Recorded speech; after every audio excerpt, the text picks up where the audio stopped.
ঘর থেকে ডেকে এনে হত্যা মেঘনা নদীতে যুবকের লাশ।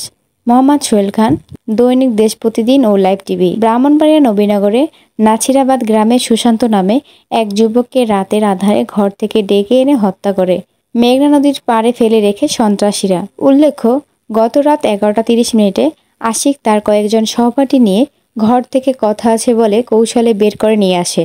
পরের দিন সকালে নদীর পাড়ে এলাকাবাসী একটি লাশ দেখতে পেয়ে তার পরিবারকে খবর দেয়। পরিবারের লাশ দেখে কান্নায় মর্মাহত অবস্থায় সাংবাদিকদের কাছে বলেন, আমার পোলা আশিকের কাছে 40,000 টাকা পায়।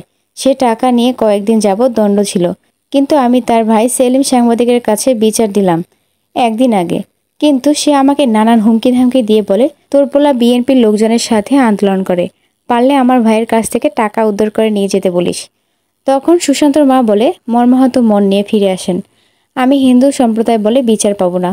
এই বিষয়ে এলাকাবাসী বলেন, বিগত 15 বছরে আওয়ামী লীগ ক্ষমতায় অবস্থা বহু মানুষ নির্যাতন নিপুণের শিকার এবং যে হত্যাকাণ্ড পরিকল্পিতভাবে হয়েছে এদের সর্বোচ্চ বিচারের দাবি।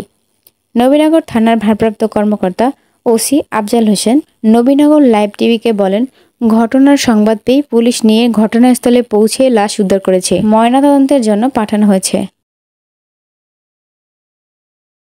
ঠিক আছে, সুষ্ঠু বিচার চাই এবং আইন প্রশাসকের কাছে আমি সবার কাছে সুষ্ঠু বিচার, যারা এই কাজ করছে এবং সহযোগিতা দিয়ে করাইছে তারা সবার বিচার চাই।